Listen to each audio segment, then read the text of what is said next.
네, 안녕하세요. 모두 잘 지내셨나요? 요번에 이제 2022년도 개정 4주차 화학결합, 통합과학 관련된 내용, 생명체의 경위와 현대기술 관련된 얘기 진행해 보도록 하겠습니다. 자, 일단 오늘 살펴볼 내용들 전차적으로 좀 볼게요. 오늘 볼 내용들은 이제 화학결합 관련된 거 지난 시간에 했던 거 조금 연장선으로 보고요. 그런 다음에 분자구조와 DNA, 그리고 단백질이 어떻게 만들어지는지, 그리고 반도체 관련된 거, 전기 전도성 있죠? 그런 내용들을 바탕으로 해서 조금 더 개념적인 것들, 그리고 이제 실제 현대사회에서 어떻게 사용되는가, 역사적 배경, 뭐 이런 부분들 진행해 보도록 하겠습니다. 자, 먼저 일단 지난 시간에 했던 거 조금만 복습해 볼게요. 그러니까 이제 오늘 이제 뭐 분자 결합 같은 것들 조금 더 얘기를 하기 위해서 학생들이 수업 중에 이런 것들을 물어보더라고요. 화학결합이라는 거는 어떻게 구성이 되는 거냐고 물어보더라고요. 그러니까 분자결합이 뭔지, 뭐 이온결합이 뭔지, 공유결합이 뭔지는 알겠는데 어떤 애가 어떻게 붙는지는 알겠으나 그 메커니즘을 잘 모르겠다고 반응 메커니즘에 대해서 궁금해하는 학생들이 있더라고요. 자, 그래서 지난 시간에 왜 쿨롱 법칙 얘기했던 거 기억나죠? 쿨롱 법칙 기억납니까? 요 쿨롱 법칙에 의해서 모든 것이 컨트롤이 되는 건데요. 화학이랑 결합이라는 건 어쨌든 전자를 주거니 받거니 하거나 전자를 공유하거나 이런 형태로 어떻게 일종의 전자는 화폐단이에요. 그러니까 친구들끼리도 왜 같이 밥 먹고 할 때 더치페이하고 서로 돈 나눠내고 하잖아요. 그런 게 공유결합, 약간 이런 느낌들이란 말이에요. 그래서 그거를 합리적으로 설명하는 게 쿨롱의 법칙이고, 쿨롱의 법칙은 지난 시간에도 쌤이 얘기했었지만 쿨롱의 법칙은 여기 지금 나와 있는 식대로 F는 쿨롱 상수 K 곱하기 두 전하 사이의 거리 R 반지름의 제곱분의 두 개의 전하의 곱으로 이루어져 있습니다. 이렇게 구성이 되게 되는데요. 그러니까 전하량이 세면 셀수록 더 많은 전자 또는 더 많은 양성자가 이 반응에 참여하면 할수록 힘이 강해진다라고 보면 되는 거예요. 근데 그 안에는 사실 어떤 것들이 작용을 하게 되느냐면, 여기 이제 몇 가지 얘기들이 나오는데, electrons in the outer shell 이라고 되어 있죠. 그러니까 inner shell에 있는 전자 껍질 안쪽에 있는 애들, 최외곽 껍질이 아닌 애들은 반응에 참여하지 않아요. 걔네들은 기존의 것들에 묶여 있는데, 이 바깥에 있는 애들끼리 어떤 이제 반응이 이루어지는 거잖아요. 근데 그럴 때 이 위에 보면 electrostatic attraction between oppositely charged particle, 그러니까 양전하랑 음전하가 서로 끌려 당겨지는 걸 얘기하는 거죠. 이런 전기적으로 attraction, 서로 끄는 힘, 그 다음에 repulsion, 이게 청력이라고 얘기하거든요. 이 아래 보면 우리말로 했을 때 음전하를 띈 것과 양전하를 띈 애들 사이에 뭐라고 되어 있나요? 인력이라고 되어 있죠. 근데 또 한편으로는 같은 원자들 사이에는 청력도 발견된단 말이에요. 그러니까 똑같은 전하를 가진 애들끼리는 청력도 발생을 해요. 이런 것들을 에너지적으로 봤을 때 얘기를 해야 되는데, 이제 결합 에너지라는 게 있어요. 그러니까 여러분들이 보고 있는 물질, 소금은 왜 이렇게 결합을 하고 있냐, 뭐 그것 외에도 SiO2 같은 거는 왜 이렇게 결합을 하고 있느냐, SiO4 이제 좀 이따 나오겠지만 그런 것들, 공유 결합을 하는 물질과 이온 결합을 하는 물질들은 어떻게 그렇게 결합을 가지고 있냐를 화학 결합적으로 설명을 할 때는 이렇게 결합 에너지라고 하는 말을 쓰거든요. 번드 에너지라는 게 바로 결합 에너지를 말해요. 결합 에너지라고 부르는데, 화학 결합을 형성하는 데 있어서 전자들을 서로 주거니 받거니 하는데 같은 전자끼리는 밀어내고 양성자랑 전자는 끌어당기고, 그러니까 약간 남녀 간의 연애 관계, 동성끼리의 다툼 관계, 삼각관계, 막 이런 생각하면 좀 쉬워요. 그래서 내 전자가 다른 양성자한테 끌어당겨지려고 하는 거를 내가 전자를 잡고, 또 근데 그 전자가 나랑 너무 가까이 있으면 그 주변에 전자들이 많이 있을 거 아니에요? 그 전자들의 청력을 받기도 하고, 요 관계를 설명을 하는 게 이제 결합 에너지예요. 그래서 원래 우리가 이제 화학 반응에서 반응물은 리액턴트라고 부르고요. 왜 리액션, 그죠? 반응에서 화학 반응이 리액션이라고 얘기를 해요. 케미컬 리액션이 화학 반응이에요, 우리말로. 그래서 이거 리액턴트를 이제 반응물이라고 얘기를 하고요. 그러니까 화학 반응에 참여하는 물질을 얘기하는 거죠. 그다음 프로덕트는 생성물이에요. 근데 지금 지금 그래프에 주어져 있는 요 상황은 지금 발열 반응이라고 하는 건데, 여기 RXN이라고 돼 있고 델타 H라고 써 있는 건 엔탈피라고 부르거든요. 근데 지금 그건 무시하세요. 뭐 엄청 중요한 내용은 아니에요. 근데 여기서 좀 목격해야 되는 게 뭐냐면, 여기 본드 브레이킹이라고 되어 있거든요. 그러니까 화학 결합이 끊어지는 거예요. 기존에 어떤 물질들끼리 붙어 있는 애들이 있었을 거 아니야. 예를 들어 수소하고 산소가 만나서 물이 드는 것도 생각을 해볼게요. 그러면 수소 기체랑 산소 기체가 서로 붙어 있다가 주변에 뭐 태양열이라든가 아니면은 뭐 대기의 열이나 이런 열에 의해서 에너지를 받으면 전자가 가만히 있지 못하고 들뜨게 돼요. 그게 이 위의 상태예요. 그렇게 되면 이 전자 원래 기존의 분자와 원자와 원자들이 동류의 원자들끼리 붙어 있었을 때는 전기 음성도 제가 없잖아. 그러니까 결합이 강하지 않단 말이에요. 근데 거기에 어느 정도 에너지가 가해져서 에너지가 들어가면 이게 얘네들이 들뜬 상태가 되게 됩니다. 근데 그 들뜬 상태가 됐었을 때는 이제 전기적으로 불안정한 상태가 되니까 일렉트로스태틱적으로 봤을 때 수소는 예를 들어서 플러스 상태가 되고 산소는 마이너스 상태가 되는 거죠. 그러니까 예전에 선생님이 얘기할 때 이온 결합 같은 경우에는 전자를 완전히 잃지는 않는다 이렇게 얘기를 했었는데, 그거는 이쪽에 소속돼 있던 전자가 뿅 나와가지고 저쪽으로 들어가고 그렇지 않는다라는 얘기하고 같은 의미였고, 이게 분자의 결합이 끊어지면서 여기 지금 산소 원자가 있다고 예를 들면 이런 거죠. 여기 빨간색이 산소 원자라고 하면 지금 얘네들은 플러스 상태가 되어 있는 건 맞아. 서로 결합이 끊어졌으니까요. 그래서 불안한 거예요. 그런 애들끼리 주변의 물질이 쿨롱의 법칙에 의한다면 거리의 제곱에 반비례한다 그랬죠. 그러니까 이 반지름값, 이 거리값이 가까워지면, 왜 우리 보면 알겠지만 남녀 사이에도 썸 타다가 연애하는 이런 느낌 있잖아. 그러니까 같이 붙어요. 거리가 점점 가까워지다가 연인 관계가 딱 되는 거예요. 그게 화학 결합이라고요. 그거하고 비슷하게 생각을 하면 돼요. 그래서 지금 화학 반응은 크게 두 종류로 나뉘게 되는데, 여기 보면 엔도더믹이라고 하는 게 있고 엑소더믹이라고 하는 게 있죠. 이 엔도라는 게 이건 알아두셔야 돼요. 이거는 생물학에서 쓰는 용어인데 내부로 들어가는 단어의 그리스 용어예요. 안으로라는 뜻이 있고요. 엑소는 왜 우리 그 가수 엑소 있죠. 뭐 그것도 있는데 엑소라는 건 밖으로라는 뜻이 있어요. 그래서 이 엔도라고 부르면 에너지를 안으로 받아들이는 거예요. 그래서 흡열 반응이라 부르는 거고, 엑소더믹이라 그러면 thermic이 열이라는 뜻이거든요. 열을 바깥으로 낸다는 뜻에서 발열 반응이라 부르는 거예요. 이렇게 나뉘거든요. 근데 여기 아래에 보면 이 쿨롱의 법칙을 도면으로 그렸을 때 이렇게 나오게 돼요. 그러니까 쿨롱의 법칙을 봤을 때 처음에 오버랩이 없어요. 두 원자가 정전기적으로 불안정한 상태이긴 하지만 아직 서로 거리가 가깝지 않아요. 연인이들 남녀 사이의 관계라고 하더라도 거리가 가깝지 않으면, 예를 들어 좋아하는 남자애가 있어도 좋아하는 여자애가 있어도 같은 반이 없으면 썸 타기 쉽나요? 물론 누가 다리를 놔주면 모르겠지만 어쨌든 뭔가 접점이 있어야 되잖아. 뭐 같이 밥을 먹는 운이 계획, 어떤 그런 시간이 있다든가 접촉이 있어야지 가까워지잖아요. 사람도 마찬가지로 물질들도 거리가 가까워져서 쿨롱의 법칙의 힘에 의해서 끌어당겨짐을, 즉 인력을 받을 계기가 있어야 돼요. 거리가 가까워지면요 이제 얘네들이 결합을 하는 거예요. 그게 어트랙션인 거죠. 썸 오버랩이라 되어 있는데 약간 그 썸 타는 그림이랑 비슷해요. 이때가 딱 좋은 거예요. 근데 그렇다고 연애한다고 해서 여러분들 같이 살아요? 헉! 같은 가족도 아닌데? 막 그 여자친구네 집에 막 놀러, 물론 그런 경우도 있긴 하지만 그렇다고 해서 여자친구의 부모님하고 어떤 관계가 형성되는 건 아니잖아요. 그러니까 같이 너무 같이 붙어버리면 아우 싫어 절로 가, 그런 것도 있단 말이지. 그래서 이게 반발과 인력이 공존하는 과정에서 타협점을 보는 게 딱 그 지점에서 에너지적으로 포텐셜 에너지가 내려가면, 이 포텐셜 에너지가 지난 시간에 얘기했던 배부르고 등 따스고 그 상황이에요. 안정적으로 된다는 거죠. 요렇게 해서 물질이 결합을 하는 겁니다.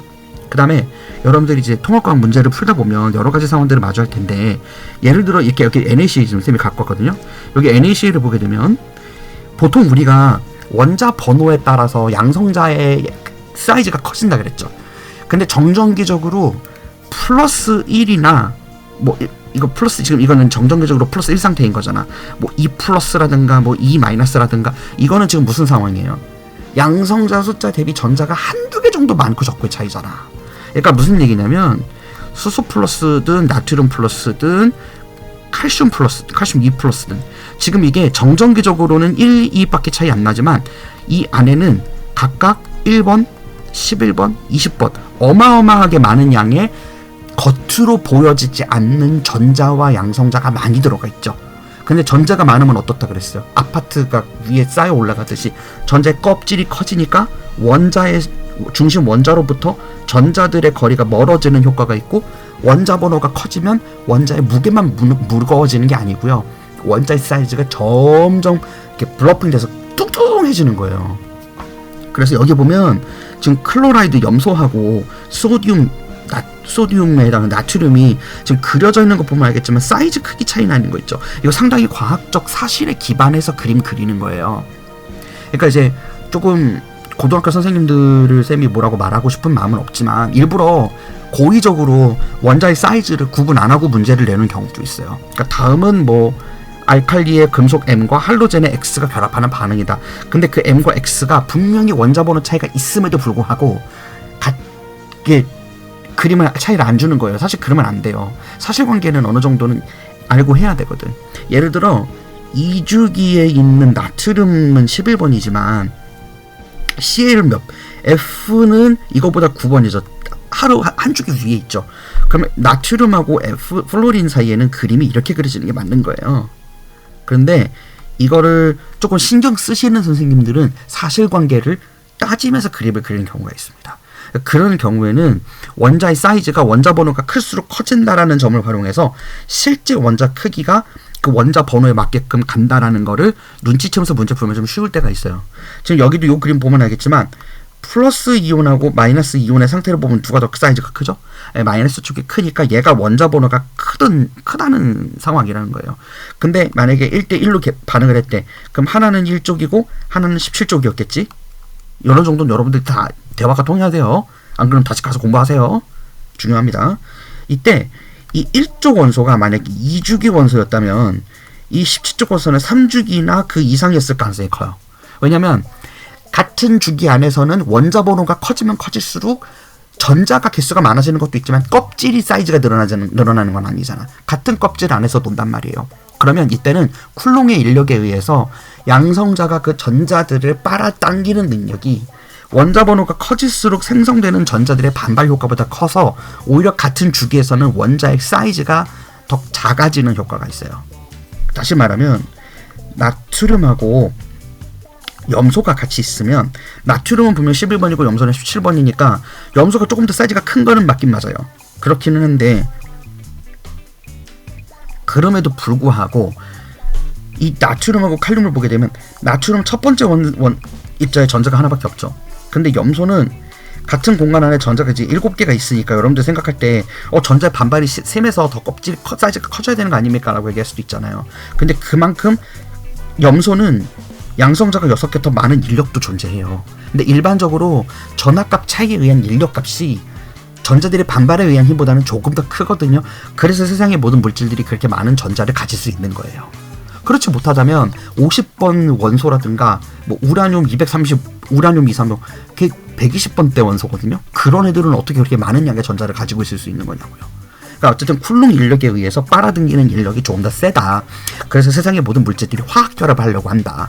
요렇게 이해하시면 된다는 겁니다. 되셨나요? 네, 됐죠? 지금 여기 보면 그럼에도 불구하고 염소 기체가 조금 크게 그려져 있는 이유는 뭐냐면 지금 이건 이온 상태라서 그런 거예요. 이 아래쪽에 쌤이 이건 그린 거는 지금 중성 상태로 그려놨거든.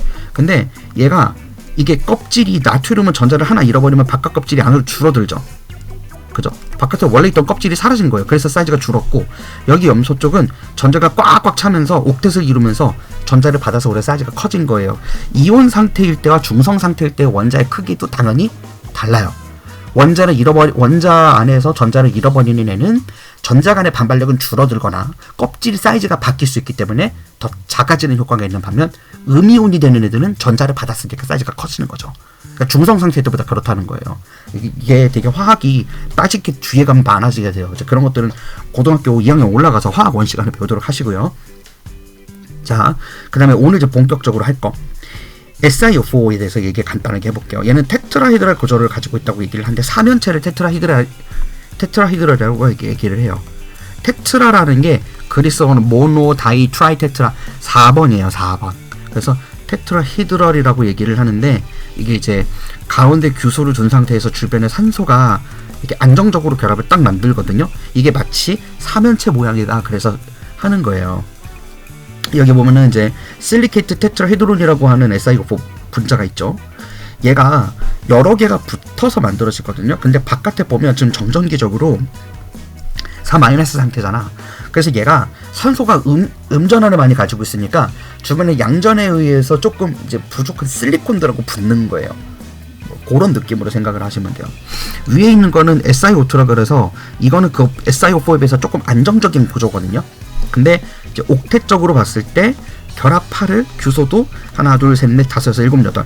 하나의 결합8에는 2개씩 전자가 들어가 있다고 하거든요. 그래서 얘는 옥텟 규칙을 만족했고요. 주변에 산소도 하나, 둘, 셋, 넷 해서 4개가 지금 하나의 산소당 규소에 4개의 전자가 결합을 했잖아. 근데 산소는 비공유 전자성이라 그래가지고 아직 반응에 참여를 하지 않은 전자도 같이 있어요. 그래서 옥텟을 만족시킨 상황이에요. 이게 SiO2예요. 근데 SiO2는 이제 산화규소라고 부르는데 보통 SiO2는 유리에서 많이 발견되는 물질이고요. SiO4도 많이 이것저것 사용해요. 실리콘 같은 경우가 대표적이에요. 그래서 결합 각도는 109.5도라 그러는데 이거는 물하고 똑같은 거거든요. 근데 이거는 화학원에서 조금 더 자세하게 배우시기를 바라겠습니다. 하여튼 이런 식으로 이런 거를 이제 우리가 뭐라 그러냐면 분자 간 결합이라고 얘기를 해요. 그러니까 방금 앞에서 얘기한 화학 결합은 원자와 원자가 새로 만나서 결합해서 새로운 물질이라는 분자라는 새로운 물질을 만든 거 얘기한 거고요. 여기는 그렇게 모인 분자들끼리도 이제 쿨롱의 법칙과 비슷하게, 쿨롱은 딱은 아니지만 전자와 양성자 이 관계는 아니에요. 근데 극성이라 그래가지고 이게 정전기적으로 조금 전자가 배고프네. 어떤 공간을 봤을 때 전자를 내준 쪽은 전자가 좀 없어서 살짝 배고프고요. 전자가 풍부한 쪽은 전자를 너무 많이 받아서 배부른 상태예요. 그럴 때 얘네들이 주변하고 약간 그 우리 이렇게 손 비비거나 이렇게 책상 비비면 순간적으로 정전기 오죠. 찌릿거리고 그거 느낌이에요. 그런 느낌 되는 거예요. 그런 상태를 가진 물질들이거든. 그거 이제 SiO4고요. 자, 그다음에 본격적으로 이제 생물학 쪽 들어가 보도록 할게요. 이제 오늘 주로 볼 내용인데 중심 원리라고 하는 게 있어요. 센트럴 도그마라고 부르고요.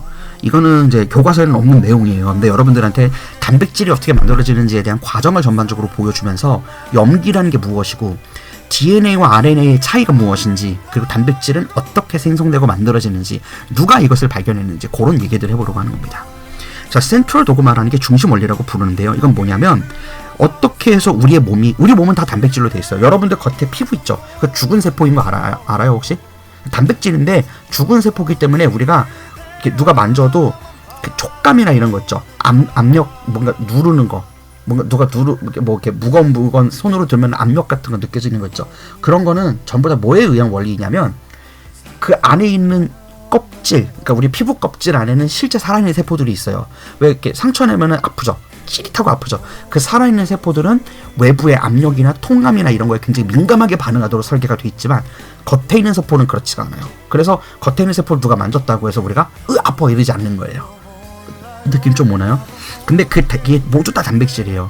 입술, 뭐 코털, 뭐 손톱, 발톱, 머리카락 다 전부 다 단백질이거든요. 근데 그게 우리 몸에서 어떻게 만들어지냐 이거죠.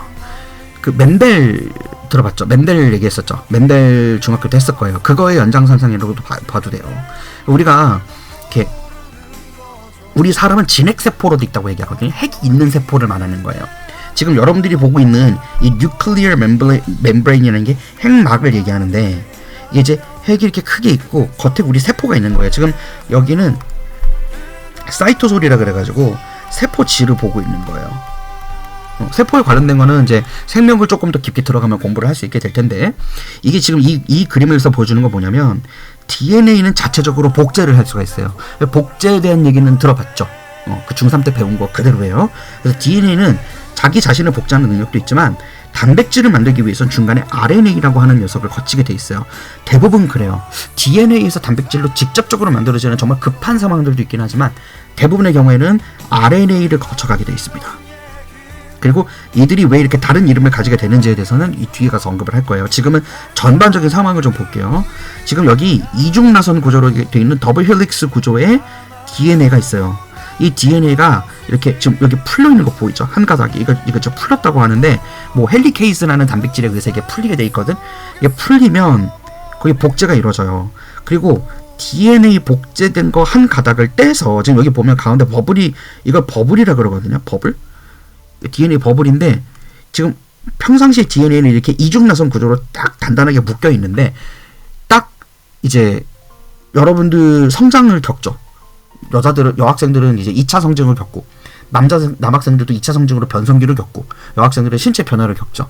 호르몬이 새로 나오고 그런 작업들을 하는 과정에서 여러분들 몸에서 실시간으로 이런 일들이 일어나고 있는데 특히 이렇게 여기 좀 가운데 보게 되면 버블이 형성돼 있죠. 지금 DNA가 이중나선 구조가 풀려져 있는 거예요. 그러니까 실로 생각을 해보면 실이 묶여져 있는데 그 가운데 부분을 쫙 끌어당기면 어떻게 돼요? 양쪽은 타이트해지지만 가운데는 벌려지죠. 이 벌려진 데를 이용해서 mRNA라고 하는 메신저 RNA라 그러거든요. 얘를 왜 우리 DM에 이런 것도 있지만 메시지 보내 문자 메시지 얘기하는 거예요. 메신저 RNA라고 불러요. 그걸 줄여서 mRNA라 그러는 건데 이 과정을 우리가 전사 과정이라 얘기하거든요. 트랜스크립션 전사라 그래서 단백질을 직접적으로 만들기 전에 필요한 그 단백질을 만드는데 필요한 도면을 가진 염기 서열만 뽑아내는 작업이에요. 요거 이제 어떻게 되는지는 뒤에 가서 얘기할 거예요. 이 전사라는 과정이 왜 일어나는지. 그 다음에 이 mRNA가 만들어지고 나면 바깥에서 이제 리보솜이 붙는데 리보솜은 중학교 때 배운 적 있을 거예요. 리보솜의 역할이 굉장히 많아요. 근데 리보솜의 역할이 단백질을 mRNA에 붙여가지고 그 코드에 맞춰서 단백질을 붙여가지고 펩타이드 결합을 완성해서 여러분들 머리카락 같은 거 만드는 작업도 리보솜이 하게 되어 있습니다. 그래서 쉽게 얘기하면 리보솜은 단백질 공장이라고도 얘기를 해요. 찍어내는 공장인 거예요. 그 mRNA가 가지고 있는 코드에 따라서. 코드 얘기가 지금 계속 나오죠.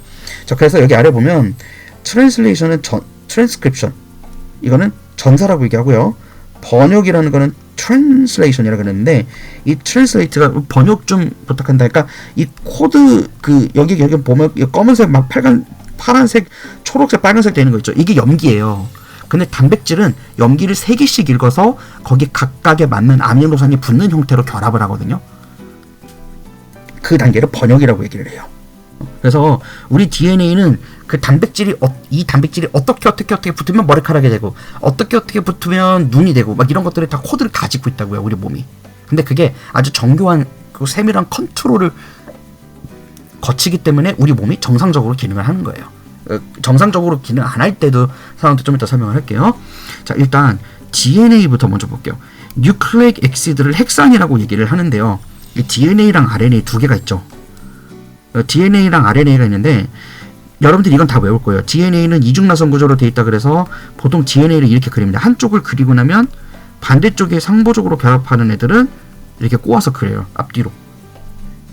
이렇게 꼬여 가게 되는데 여기 보면 디옥시리보스 당이라고 되어 있어요. 이 디옥시라는 게 뭐냐면 억시젠이 산소죠. 근데 D가 들어가면 이제 영어로 조금 배우신 분들은 디옥시라 그러면 산소가 빠진 상태예요. 그래서 여기에 5' 부분에도 5' 이건 여러분들이 지금 이제 조금 이해하기가 어려운데 탄소 번호예요. 이게 기본 구조가 탄소를 골격으로 가지고 있어요.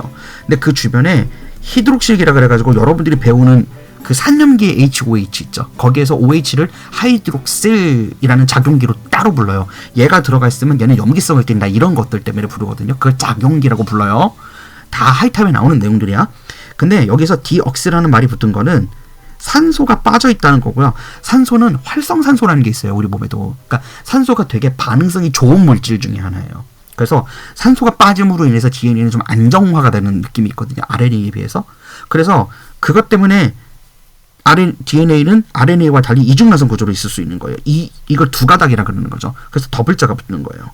근데 RNA는 이 디옥시 단어가 빠지고 그냥 라이보 뉴클릭 엑시드라고 불러요. 그냥 너무 급해서 그냥 대충 쓴 거예요. 밑에 있을 거예요. 여기 라이보 뉴클릭 엑시드라고 하는 거 보이죠? 라이보 뉴클릭 엑시드라고 부르는데 DNA는 디옥시라는 단어가 들어가 있는 거예요. 자, 그리고 여기 보면 더블 스트랜디드 이게 이중나선 구조 얘기하는 거고요. 그 다음에 여기는 usually single stranded라 근데 usually라는 말이 붙은 이유는 뭐냐면 RNA도 이중가닥의 RNA가 있는 바이러스도 발견됐었어요. 그 코로나 바이러스는 싱글 스트랜드 RNA 같았는데 뭐 그거는 선생님이 나중에 기회가 되면 찾아볼게요. 어쨌든 자 지금 보면 알겠지만 여기 DNA가 이 구조를 보면 DNA에 여기 OH 이 지금 보면은 이게 5번 탄소거든요. 이 탄소 번호 붙이는 건 유기화학에서 하는 얘기인데 그거는 지금 너무 그렇게 많이 신경 쓰지 마세요. 근데 어쨌든 지금 이쪽에 있는 탄소가 지금 수소가 빠져 있는 상태예요. 같은 종류 쪽에 옆에 있는 RNA를 보세요. OH가 붙어 있죠. 이 OH가 붙어 있으면 반응성이 올라갑니다. 그런 느낌이에요. 그래서 얘는 1번 탄소부터 시작해서 3번 탄소네요. 이게 3번, 4번, 5번 탄소. 그러니까 3번 탄소 쪽에 OH가 빠져 있는 걸 얘기하는 거예요. 근데 이거 2번일 텐데. 미안. 이거 2번이에요. 이거 명명하는 건 유기화학에서 나오는 건데 너무 신경 쓰지 마세요. 어쨌든 2번 탄소 쪽에 OH가 들어가는 겁니다. 정정할게요. 2번 탄소 쪽에 있는 산소가 빠진 게 DNA예요. 거기에 산소가 붙어 있으면 반응성이 좋아져서 RNA고요. RNA가 그러니까 반응성이 좋다는 건 안 좋다는 얘기인가요? 네. 좀 그렇게 봐야 돼요. 그래서 여기 뭐 사이기민 구조도 나와 있고요. 사이토신, 구아닌, 아데닌, 유라실 나와 있죠. DNA는 아데닌과 사이민 사이에 2중으로, 구아닌과 사이토신 사이에는 3중으로 상보결합을 한다는 얘기 있어요. 그 다음에 RNA는 DNA와 달리 단일 가닥 구조이면서 사이민 대신 유라실로 바뀌어 있는데 이 유라실이 문제예요. 이 유라실이 되게 불안정한 물질이거든요. 그리고 여기 메틸이라고 하는데 이게 원래 CH4가 메테인이잖아요. 근데 이게 CH4 대신에 CH4 상태에서 수소가 하나 빠지고요. 탄소 옆에 다른 탄소가 붙으면 이 탄소가 원래는 메테인 같은 경우는 수소가 4개 있었는데 하나 빠졌죠. 이 CH3 얘를 특별히 메틸 그룹이라고 불러요. 근데 이 메테인의 그 메테인을 따온 거예요. 근데 메틸 그룹이 되게 되면 얘가 반응이 조금 덜 해요. 그런 것들인데 그 반응이 덜하다 더하다 그거는 이제 조금 바로 뒤에 가서 설명을 할게요. 자, 그래서 RNA는 유전 정보를 전달하고 효소 활성 같은 거를 하게 되어 있어요. 그래서 반응을 직접적으로 하는 거죠. 그러니까 단백질이 만들어지는 게 화학 반응이잖아. 그래서 DNA는 우리 몸이 어떻게 형성되라. 너가 30살일 때는 어떻게 몸이 형성돼 있어라. 너가 2살일 때는 몸이 이렇게 생성돼 있어라라는 모든 유전 정보 구조를 가지고 있는 게 DNA예요. 근데 그 DNA가 일종의 금고인 거지. 우리를 따지면. 근데 RNA는 어쨌든 그 금고를 매번 열었다 닫았다 합니까? 여러분들 예를 들어 집에 돈이 많이 있어요. 그러면 금고에다가 중요한 귀중품 따로 저장해 놓고 평상시에 많이 쓰는 돈은 따로 꺼내서 쓰죠. 그러거든요, 부모님들도. 그러니까 DNA는 안전 금고라 잘 안 건드려요. 근데 RNA는 그 안전 금고에서 꺼내다 쓰는 신용 체크 카드 같은 느낌이에요. 그런 느낌이라고요. 그러니까 부모님이 여러분들한테 30만 원에서 50만 원씩 용돈 주잖아요. 한 달에 일정량 쓰라고. 그게 RNA랑 비슷한 거예요. 부모님이 그보다 당연히 더 많은 돈을 가지고 계시지만 안전장치로서 여러분들이 돈을 함부로 쓸까봐, 낭비할까봐 보호하고 있는 거죠. 집안에 어떤 일이 있을 걸 대비해서 그게 DNA라고 생각하시면 돼요. 그거하고 비슷한데, 자, DNA하고 RNA의 Stability Comparison이라 그래서 안정성이 얼마나 있냐, 이제 그런 얘기를 해요. 왜 DNA가 RNA보다 더 강한 결합을 가지고 있어서 안정적이냐? 무슨 뜻이냐면, 우리가 단백질이 어떤 특정 염기서열의 암호에 의해서 만들어진다 그랬죠. 그러니까 잘못 만들어지면 문제가 생기는 거예요. 우리 몸이 정상 기능을 하고 정상적으로 세포가 만들어져서 병에 걸리지 않으려면, 선생님이 자꾸 힌트를 주죠. 병에 걸리지 않으려면 DNA의 염기 서열이 바뀌면 안 돼요.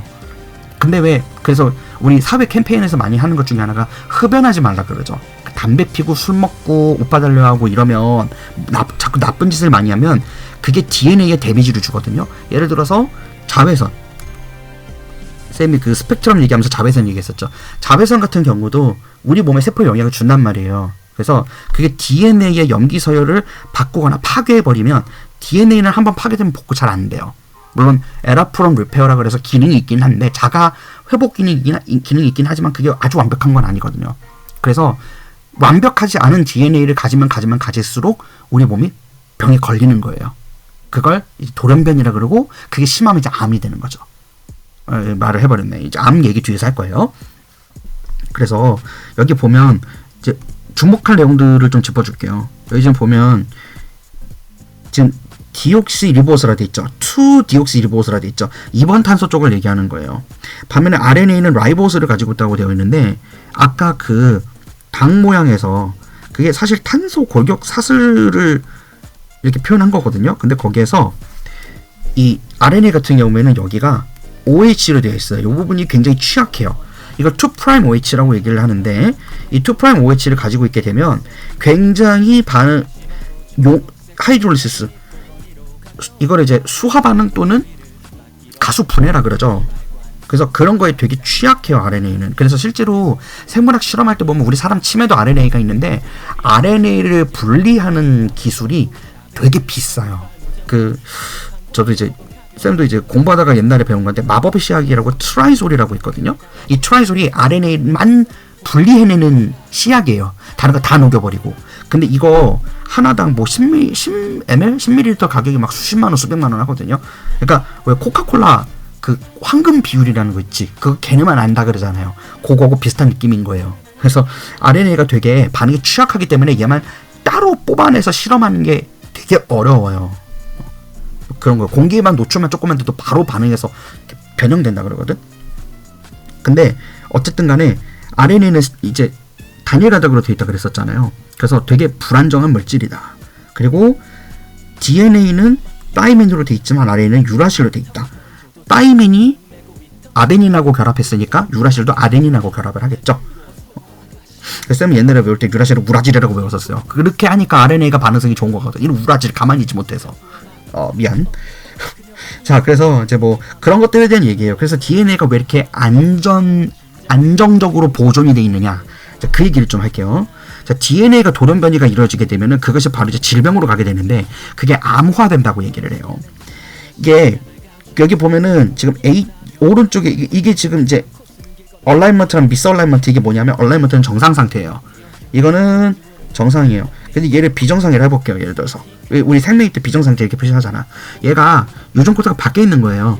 그러면 원래 정상적이었던 것이 지금 옆에 보면 이게 지금 하나의 이가 염색체인 거죠. 그러니까 이제 뭐 예를 들어 지금 얘가 분열 중인 사포라고 한다면 두 개가 상부적으로 결합되어 있는 DNA가 서로 이제 짝꿍인 DNA가 있는 건데 이 서로 짝꿍인 DNA가 교차돼 버리는 거예요. 이 오른쪽 아래 지금 그림이 잘려 있는데 지금 여기 구간이 지금 TTAA가 왼쪽에 있고 AATT가 오른쪽에 있잖아. 이게 서로 뒤바뀌는 경우가 있어요. 랜덤으로요. 진짜로. 그래서 그럴 확률이 RNA가 좀 더 높아요. 근데 DNA 안에서는 얘가 유전자 서열의 변화라는 게 이게 유전자 서열 이게 염기 서열 얘기하는 거예요. 그러니까 딱 한번 세팅돼서 여러분들 태어났으면 그 안에 있는 DNA는 염기 서열이 바뀌면 안 돼요. 그러면 아미노산 하나만 바뀌잖아. 그럼 바로 에러 생겨요. 그리고 우리 몸에선 사실 여러분들 지금 숨쉬고 사는 여러분들도 하루에 대략 한 10,000개 정도의 암세포가 하루에 만들어지거든요. 그러니까 수십조 개의 세포 중에 한 10,000개, 1,000개니까 많은 비율은 아니야. 몸이 컨트롤할 수 있을 정도예요. 근데 이게 몸에 그 순찰 도는 경찰들이 있어가지고 우리 몸 세포 안에 보면 이렇게 암화되는 세포가 있으면 바로 죽여버리거든요. 그래서 커지지 않게 해요. 근데 그게 컨트롤이 안 될 정도로 DNA에 문제가 생겼거나 몸의 순찰 기능이 약화되는 노인분들 같은 경우에 이제 성인병에 걸리거나 암화되는 거가 많이 발생하는 거죠. 그래서 젊은 나이에 암에 걸리는 거는 그거는 여러분들의 사회생활하고 문제가 있어요. 그러니까 이제 그 순찰 기능을 약화시켰거나 몸의 DNA가 손상되는 많은 행동을 했다는 얘기인 거죠. 그러니까 몸을 잘 보존하세요. 건강이 항상 최우선이에요. 그래서 보통 이제 얘기를 할 때 중복, 결실, 역위, 전좌라고 하는 4가지 타입의 돌연 변이가 있거든요. 여기서 이제 점돌연 변이라는 게 그런 것들을 말하는 거고 여기 삽입이라는 것도 있고 결실 말 나오죠. 그러니까 이게 어쨌든 화학 자외선이 됐든 원자력 발전에 의해서 나오는 방사선이든 뭐 핵무기 같은 것도 마찬가지고요. 화학물질 이런 거에 의해서 암이 생성되는 거예요. 그러면 이제 우리가 아픈 거죠. 자, 그래서 DNA는 이제 그런 모양을 가지고 있는 걸 이해했나요, 이제? 자, 그리고 코돈, 안티코돈 얘기가 이제 뒤에 나올 것 같은데, 잠깐만. 뒤에 나오네요. 자, 일단, 누가 이렇게 DNA를 밝혔는지에 대한 백그라운드 약간 쉬어가는 걸로 좀 얘기를 해줄게요. 왓슨과 크릭이라고 있어요.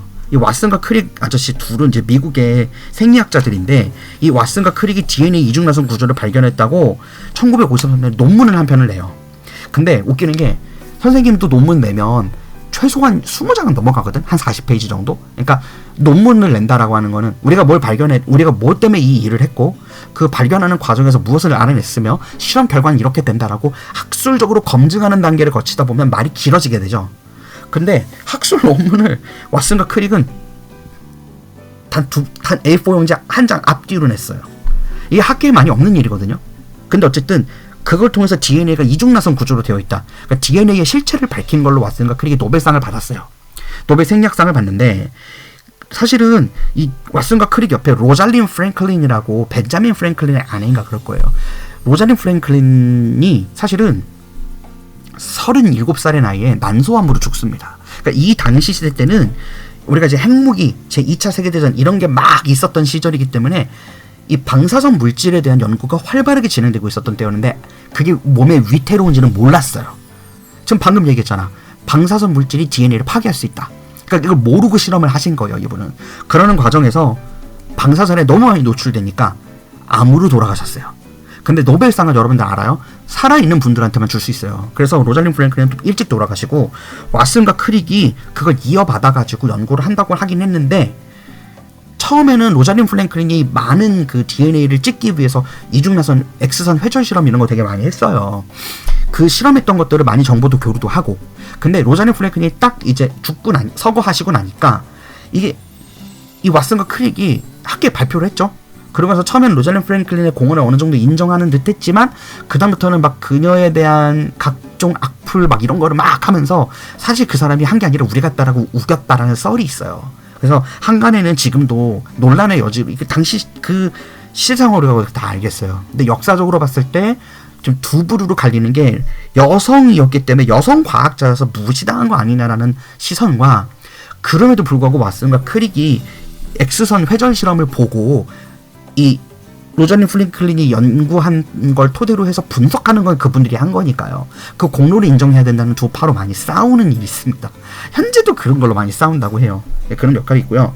우리나라에서는 이 유전학 관련해서 황우섭 박사님 계시지만 사실 그 황우섭 박사님이 복제랑 돌리를 만들었다고 유명해졌는데 그러니까 인류 최초로 복제가 성공했다. 뭐 이런 얘기를 하는 거거든요. DNA 복제를 인공적으로 했다는 의미에서. 근데 황우섭 박사님은 사실 이제 뭐 논문 표절 무슨 뭐 그런 논란 때문에 지금 좀 안 좋은 구설수에 많이 올르셨고 다만 우리나라에서는 최근에 한 10년 안 됐어요. 김빈내리 교수님이라고 연세대였던가 어디 생리학과 교수님인데 이 교수님이 발견한 게 유전자 갑이라는 게 있어요. 이게 뭐냐면 우리가 아까도 얘기했지만 몸이 늙어가다 보면 DNA도 오류가 생겨요. 염기서열이 하나 바뀌고 한단 말이야. 근데 젊을 때는 그게 오류가 생겼어도 순찰 기능을 통해서 그 세포를 죽여버려요. 바로. 그러면 그게 암덩어리로 안 번진단 말이야. 그런데 이 유전자 갑이라고 하는 기술이 있다면 우리가 특정 어떤 유전인자 잘못된 사람, 예를 들어 한국 사람들 같은 경우에는 국물 음식 많이 먹고 우리 소금 같은 거 많이 먹잖아. 그래서 우리는 보통 위암이나 대장암에 많이 걸려요. 그랬을 때 그 특정 민족의 특징적인 염기서열 부분에서 암이 많이 생성되는 부분에다가 이 유전자 갑 약물을 주사하면 해당 부분만 염기서열을 싹둑 잘라서 유전자 갑이라고 해서 진짜로 잘라요. 그 부분만 잘라가지고 그걸 이제 닉이라 그러는데 닉이라고 보거든요.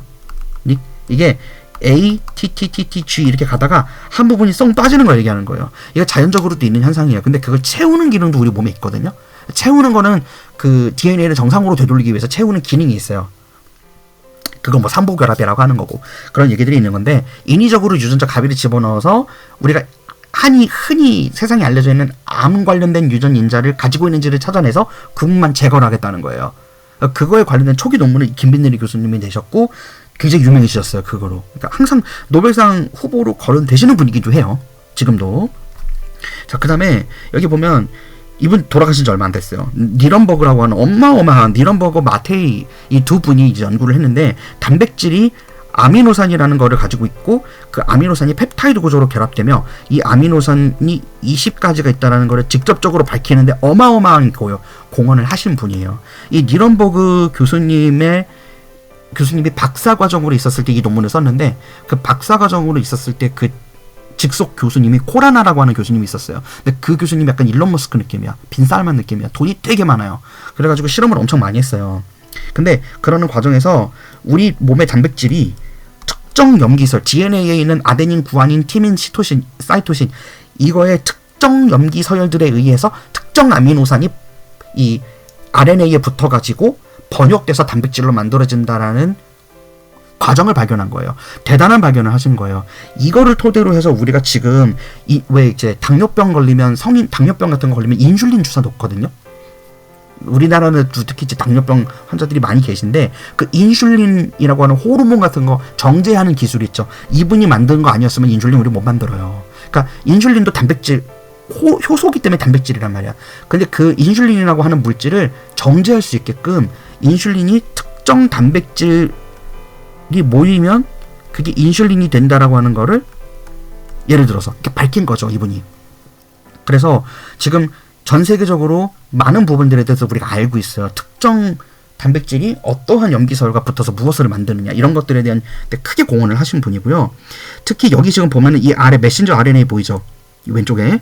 근데 여기 보면 지금 tRNA라고 하는 게 새로 튀어났어요. 이게 tRNA인데 모양이 T처럼 생겼다고 해서 처음에 그렇게 붙였다가 이게 트랜슬레이션 RNA라 그래요. 그러니까 아까 번역한다 그랬었죠. 그러니까 이 단백질이 그 해당하는 세 개의 짝꿍끼리 있는 특정 염기 서열에 딱 맞는 아미노산만 인식해서 붙도록 돼 있어요. 그 작업을 이 tRNA가 해주거든요. 그러니까 자기 각각의 tRNA는 이제 뭐 이런 식으로 생겼는데 모양은 뭐 tRNA 여기 일부 좀 잘려서 보이는 건데 원래 이렇게 생겼어요. 얘가 리보솜에 붙는데 리보솜이 좀 있거든요, 위아래로. 근데 이 tRNA의 각각의 자리에 특정한 아미노산이 항상 따라 붙어 있어요. 그리고 이 tRNA가 안티코돈이라 그래가지고 이 안티코돈이라고 써있죠. 요 코돈이 우리가 여러분들이 지금 보고 있는 첫 번째, 두 번째, 세 번째 각각의 페니랄라닌, 뭐 류신, 세린, 프롤린, 히스티딘, 아르지닌, 뭐 사이스테인, 타이로신, 글루타민, 아스파라긴, 세린, 아이소류신, 발린 이런 거 있거든요. 이게 20가지예요. 근데 3개의 유전 코드 가지고 우리가 사실 몇 개 만들 수 있을까요? 그러니까 4가지 염기가 있었잖아. 아데닌, 구아닌, 사이토신, 타이민. 그 상태에서 3개의 자리에 4가지가 섞여 들어가는 게 중복을 허용한다 그러면 원래 몇 가지죠? 4 곱하기 4니까 64가지 코드가 있는 건데 특정 아미노산들의 경우에는 4가지 코드로 연결된다라는 거를 이 드림버그가 밝힌 거예요. 그래서 유명한 거고, 이 안티코돈이라고 하는 자리는 mRNA에 상보적으로 결합하는, 그러니까 여기 지금 보면 알겠지만 아데닌이 유라실하고 결합돼 있죠. 그죠? 아데닌이 유라실이랑 상보적이잖아요. 그리고 구아닌과 사이토신 이런 식으로 서로 상보적으로 결합하는 안티코돈을 이미 tRNA가 갖고 있는데 그게 mRNA에 특정 맞는 지역에 딱 있으면 이가 와서 붙어서 아미노산 하나 붙이고 또 tRNA는 붙이고 나면 떨어져 나가고 그 붙은 아미노산은 거기 유지가 되고 이러면서 리보솜에 붙어서 쭉 가는 거예요. 리보솜이 단백질 공장이라 그랬잖아. 그래서 우리가 뭐 RNA가 이렇게 있어요. 그러면 여기 리보솜이 붙어가지고 실질적으로 어떻게 되냐면 여기 단백질이 뚜두두두두두두 이렇게 뭐 콩나물 줄기처럼 이렇게 붙어 있는 거예요. 어떤 느낌인지 알겠죠? 근데 그 단백질이 이제 우리 몸의 일부가 되는 거예요. 각 세포의 기관에서. 근데 특정 위치에 특정 단백질이 어떻게 발현되라라고 하는 모든 유전 정보는 DNA가 다 갖고 있는 거라고요. 대단한 거죠. 그걸 이 교수님이 2010년에 돌아가셨는데 이 교수님이 그걸 발견한 거예요. 대단하신 거예요, 진짜. 그 다음 페이지 가보면 이제 tRNA에 대해서 좀 더 자세하게 나오는데 지금 여기 보면 이 아래에 있는 게 요게 지금 리보솜이 크게 두 덩어리가 있어요. 이 S라고 하는 거는 달톤 단위라고 얘기하는데 그 원자설의 달톤 맞아요. 이 50S라 그러면 좀 무거운 애고요. 대단위치, 소단치 이렇게 두 개로 구분을 하는데 이 안에 이제 펩타이드 결합에 대한 얘기를 하는 거예요. 여기서 단백질이 지금 아미노산 하나가 있고요. 다른 아미노산 하나가 더 있어요. 이 두 개의 아미노산은 항상 한쪽에는 아미노기라고 하는 게 있거든요. 이게 그래서 아미노산이라 불리는 거예요. 원래는 NH2 그럼 얘가 아민이라 그래가지고 이 아민이라는 게 되게 특별한 물질 중에 하나예요. 약간 염기성 띄면서 이 물질이 굉장히 반응성이 좋거든요. 근데 단백질에는 이 아미노기와 함께 탄소 사슬이 연결되다가 끝에 가서는 뭐가 있냐면 카복실이라 그래가지고 COOH가 돼요. 이 COOH가 카복실이라고 부르거든요. 카르복실이라고 옛날엔 불렀어요. 일본어에서 왔기 때문에. 근데 이 카복실이라고 하는 애는 어디서 여러분들이 볼 수 있냐면 식초 있죠. 식초가 CH3COOH로 되어 있어요. 이게 화학 명령을 하다 보면 가끔씩 이렇게 원래는 우리가 뭐 H2O 이러면 이제 특정 분자의 원자가 몇 개 들어있냐만 알려주는 거잖아요. 근데 이렇게 원자를 따로 떼어내서 이렇게 써놓으면 이걸 우리가 작용기라고 불러요. 작용기. 펑셔널 그룹이라 그래서 작용기라 그러는데 일종의 네임 태그랑 똑같아요. 그러니까 쉽게 얘기하자면은 뭐 가방에서도 칸골, 뭐 라이프월, 옷에는 라이프월 여러분들이 많이 입는 거 그런 브랜드 이름들이 있잖아. 얘 작용기가 일종의 브랜드 이름이에요. 얘가 여기 붙어 있으면 이 물질은 전반적으로 얘에 의해서 특정 작용을 한다.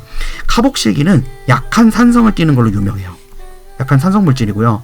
이 옆에 있는 OH 얘가 반응성이 좋다 그랬잖아. 히드록실까지 갖추고 있는 탄소가 붙은, 그래서 카복실이라고 이름이 붙었어요. 근데 여기 좀 그림을 보면 이 왼쪽에 CO, 여기 지금 보면은 여기 NH2 보이죠? 그리고 여기 끝에 COO 보여요? 여기 끝에 원래 H 있었거든? 이 두 개가 탈수 중합 반응을 거치게 돼요. 그러니까 탈수는 어떻게 이루어지느냐면 이 지금 수소, 질소, 수소, 수소 있고요. 그 다음에 한쪽에 OH 원래는 HO라고 쓰는 게 맞겠지만 대충 쓰는 거예요. 그냥 이렇게. 자, 이렇게 돼 있어요. 이렇게 돼 있으면 여기에서 이쪽 수소 하나 하고요. 여기는 히드록실 하나가 빠져가지고 얘가 물로 나가요. 그리고 이 빠져나간 자리에 그럼 누가 붙겠어? 얘가 빠져나가죠? 그러면 이 빠져나간 자리에 엉엉엉 수소가 나갔기 때문에 질소 입장에서는 지금 전자가 부족하고요. 탄소 입장에서는 전자가 좀 많아요. 그럼 이 둘이 도도도도도도 하고 새로 붙어가지고 얘가 HNCO 이렇게 만드는데 요 OCNH 구조 있죠. 요거를 펩타이드 구조라 그러는 거예요. 요걸. 그래서 아미노산과 아미노산 사이에는 이렇게 수많은 펩타이드가 사이에 연결돼요. 그래서 그 펩타이드 여러분들 그 단백질 얘기할 때 보면은 동글동글동글동글동글뱅이가 이렇게 많이 붙어 있거든요. 근데 거기에 그 사이 비어 있는 공간에 이 펩타이드 결합이 무수히 많이 연결되어 있는 거예요. 그래서 여기도 보면 지금 이 그림에서도 이 그림은 지금 굉장히 자세히 그려져 있는 그림 맞거든요. 여기 보면 COH 붙어 있는 거 보이죠? 이게 펩타이드 본드라 부르는 거예요. 되게 강력한 본드 중에 하나예요. 자, 그 다음에 여기 문장 보면 carboxyl 그룹이라고 돼 있죠. The carboxyl group of the first amino acid approaches the amino group of the second amino acid. 그러니까 1번 아미노산의 카복실 그룹과 2번 아미노산의 아미노 그룹. 요 아미노라는 게 요 아미노 그룹이라고 부르는 게 요 NH2를 얘기하는 거예요. 아미노기. 이거 얘기하는 거고. 그다음에 first 그룹의 카복실기라고 부르는 게 저거 식초에 있던 COH 얘기하는 거예요. 이 둘이 서로 만난다 이거예요. 그럼 이 두 개가 만나면 서로 붙는데 여기 이 과정에서 카복실 그룹에서는 아까 얘기했던 것처럼 하이드록실 그룹을 잃어버리고요. 아미노기에서는 하이드로젠 애tom을 잃어버려요. 자, 그러면 이 나이트로젠 아미노 그룹에 있던 남아있던 이 질소가 이 녀석이죠. 얘가 카복실 그룹에 남아있던 탄소하고 결합을 하면서 반응이 완성되는 거 얘기하는 거예요. 그래서 이걸 탈수 중합이라고 부르는 이유는 중합이라는 거는 물질 두 개가 결합해서 새로운 화학 결합을 한 거죠. 앞에서 얘기했던 그 결합 에너지 뭐 이런 거에 의해서 화학 결합을 하고 그 과정에서 최종적으로 물이 생성물로 빠져나갔기 때문에 탈수, 물이 빠져나갔다. 그걸 탈수 중합이라 부르는 거예요. 요 과정 이해됩니까? 그리고 여기 이 그림이 굉장히 설명이 좀 많은데 이 아래 보면 UACAGG 보이죠? 요게 아까 얘기했던 코돈인 거예요. 그러니까 요 하나하나의 단백질에 대해서 하나하나의 단백질이, 그러니까 아까 쌤이 왜 tRNA가 아미노산 달고 있다가 아미노산 붙이고 빠져나간다 그랬잖아요. 그게 펩타이드 결합 만드는 거고요. 이 펩타이드 결합 만들어진 tRNA는 자리를 벗어나요. 그래서 연속으로 리보솜이 이걸 슬라이딩 한다 그러는데 mRNA가 이렇게 있으면 리보솜이 한쪽에서 출발해가지고 쭉 가는 사이에 아미노산이 계속 가면서 길어지는 거예요. 그래서 이거 되게 웃기는 게 그림을 보면은 어떤데 이제 모형도인데 리보솜이 많이 붙어요. 정말 활발한 경우에는 하나의 mRNA에 막 리보솜이 5개, 10개 붙는 경우는 있거든요. 근데 이게 전사 방향이 있어요. 그러니까 번역 방향이 5'에서 3' 방향으로 전사가 이루어지고 3' 방향에서 5' 방향으로 번역이 이루어지게 되는데, 자, 그 3'과 5' 좀 몰라도 돼요. 어쨌든 방향이 있다고요. 번역도 그냥 하는 게 아니야. 번역 방향이 있어서 얘가 이렇게 실제로 옛날에 약학 시험에 나왔던 내용이에요. 아미노산이 덜 붙어 있잖아. 그럼 여기가 시작 부분인 거예요. 그래서 얘가 이쪽으로 가는 거구나 이렇게 하는 뭐 그런 내용도 있었어요. 그래서 아미노산이 붙고 붙여주고 빠지고 tRNA 다음 tRNA가 붙어와서 아미노산 붙여주고 빠지고 그 작업을 수십만 번을 반복하면 여러분들이 머리카락이 된다고요. 재밌지 않아요 이런 거? 자, 통합과학에 나오는 내용에서 단백질의 염기서열이라는 게 무슨 말인 건지, 암호라는 게 무슨 얘기인 건지, DNA가 뭔지, RNA가 뭔지 지금 그거를 이해하는데 이 과정들이 도움이 된다는 거예요. 그래서 정리해보면 DNA는 우리 몸의 어떤 금고고 RNA를 통해서 단백질을 만드는데 이게 잘못되면 암이 걸리는 거고요. 그리고 그 RNA는 아미노산이라고 하는 게 있는데 이 RNA에 붙는 아미노산도 특정 암호에 의해서 붙는데 그게 염기 3개씩 붙더라. 요거까지만 알고 있으면 되는 거예요. 거기에 조금 더 들어가면 DNA가 조금 더 RNA보다 안정한인데 그 이유는 디옥시, 산소가 빠져서 그렇다. 그리고 DNA는 이중나선인데 RNA는 단일 가닥이다. 그래서 RNA가 불안정하다. 근데 DNA는 당연히 우리 몸의 유전 정보를 가지고 있는 애니까 금고니까 안전해야 되니까 안정한 거고요. 이렇게 이해하고 있으면 돼요. 자, 그리고 그렇게 해서 단백질은 이제 만들어지게 되는데 여기 지금 최종적으로 쌤이 이제 하나 갖고 온 거예요. 여기 보면 아미노산 보이죠? 여기 있는 게 정리를 해보면 아미노기가 있는 거예요. 왼쪽에. 그 다음에 오른쪽에 카복실기 있고요. 이 두 개가 이 카복실의 OH하고 아민의 수소 하나가 빠져나가서 물이 빠져나가면서 다른 아미노산과 결합을 한다고요. 양쪽으로 결합할 수 있는 거예요. 그러니까 이쪽 카복실 쪽은 다른 아미노산의 질소 부분에 수소와 결합을 할 거고 이 아미노기는 왼쪽에 있는 다른 카복실에 의해서 결합을 하겠죠. 이렇게 되는 관계라는 거 이해하고 있으면 돼요. 그리고 이 인산, 당, 염기 얘는 이제 RNA를 얘기하는 건데 이 당이라는 게 이제 탄소예요. 이게 다. 그리고 인산이라는 거는 포스페이트라고 부르는데 PO4예요. 인산이 조금 특이한데 인산이 이제 옥텟을 깨는 애 중에 하나예요. 그러니까 여러분들이 산소에 있는 산소 밑에 있는 황 있죠. 그 다음에 질소 밑에 있는 인. 얘네들은 4주기 원소인데 여기서부터는 옥텟을 지키지 않아도 물질이 생성되는 애들이에요. 디오비탈이라 그러는데 전자가 최대 10개까지 들어갈 수 있어요. 그래서 얘 지금 결합할이 5개인 거예요. 이렇게. 이걸 인산이라 부르는데 이 인산도 생물학에서 굉장히 중요한 물질 중에 하나거든요. 자세한 거는 고등학교 2, 3학년 때 배우도록 하시고요. 단백질이 이렇게 2차 구조는 수소 결합을 형성하면서 만들어진다는 거, 3차 구조는 그게 한 번 더 꼬이면 된다는 거, 4차 구조는 그런 3차 구조가 막 꼬여서 만들어지는 거예요. 3차원적으로 막 꼬여서 만들어진다는 거. 그래서 더 단단하다는 거. 그래서 머리카락이 이렇게 당겨도 잘 안 끊어지는 거예요. 진짜 대단하죠. 자, 그 다음에 이제 오늘 영상 좀 길죠. 오늘 마지막 건데, 반도체 관련된 얘기를 이제 꼭 간단하게 하고 넘어갈게요. 반도체는 우리 현대 사회에서 여러분들 핸드폰 iOS나 애플, 쌤도 이제 애플로 바꿨지만, 아이폰, 그 다음에 삼성 갤럭시, 구글 픽셀, 샤오미, 이런 핸드폰 안에 반도체 들어가 있는 거 알죠? 근데 이게 도체, 반도체, 부도체로 구분을 하는데, 부도체는 아예 전자가 안 통하는 애를 얘기해요. 전기가 흐르지 않는 애. 그게 부도체예요. 그거를 이제 영어로 얘기할 때는 인설레이터라 그래요. 인설레이터라 그러는데 인설레이팅 테이프라고 왜 보면 인슐레이션 있죠. 그거 말하는 거예요. 그래서 인슐레이션이라는 게 부도체라서 전기가 아예 안 통하는 거예요. 그러니까 집에서 보면 전선 같은 거 피부 벗겨지면 거기에 검은색 테이프 있거든요. 그걸 덮으면 전기가 안 통해요. 그래서 우리가 전기 옮지 말라고 안전하게 테이프 담는 거죠. 그 다음에 도체 같은 경우에는 금속으로 되어 있는 경우가 대부분이고요. 도체는 금속이 잘 흘러요. 전자바다라 그래서 이제 그런 것들이 있어요. 근데 반도체는 이 도체와 부도체 사이의 물질인데 대부분 인공적으로 만들어서 사용하는 거고요. 여러분들 핸드폰이나 그런 데 들어가는 반도체 같은 경우에는 얘가 특정 전압을 받으면 전류가 흐르고 특정한 어떤 상황이 되면 전자가 흐르지 않게, 그래서 반도체라고 부르는 거거든요.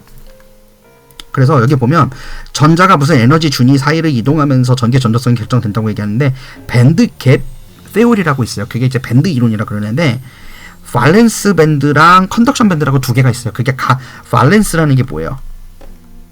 우리 지난 시간에 했던 게 뭐예요? 이게 원자가잖아. 그러니까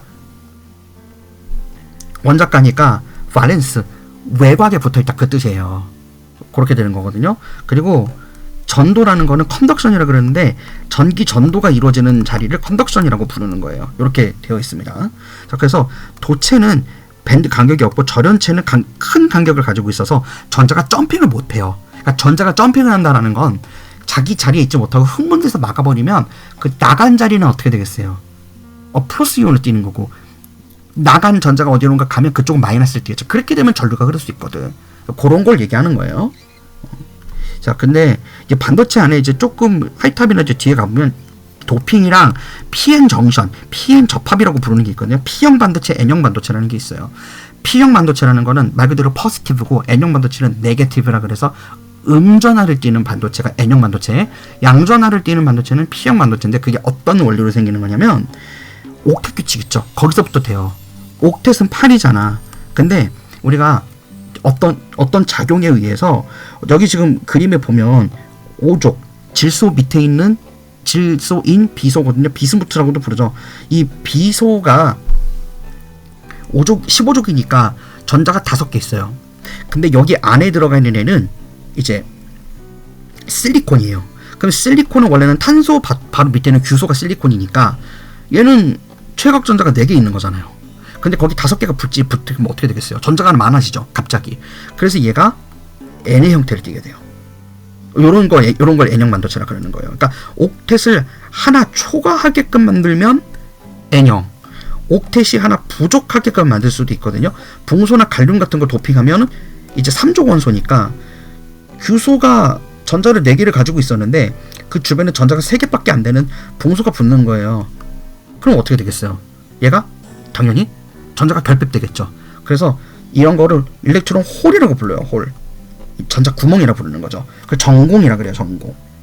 전공이라 그러는데 비어있다는 뜻의 공자를 쓴 거예요. 그래서 이 Pn과 N형 반도체가 같이 접합돼 있으면 P랑 N은 입장이 그러면 어때요? P는 전자가 부족, N은 전자가 풍부. 그러니까 N에서 P 쪽으로 전자가 슝 이동하면서 전류는 P에서 N 쪽으로 흐르는, 그래서 PN이라고 부르는 거예요. 그래서 확산이라는 현상이 항상 일어나요, 우리 안에서. 왜 누가 방구 삑 끼면은 옆에서 아우 더러워 이러면서 냄새 났잖아.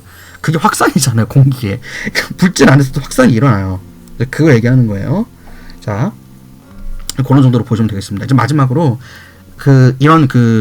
이 PN 정션에 의해서 만들어지는 것 중에 하나가 이제 OLED예요. Organic Light Emitting Diode라고 부르는데, 이 OLED는 삼성 갤럭시 S25에도 들어가 있고요.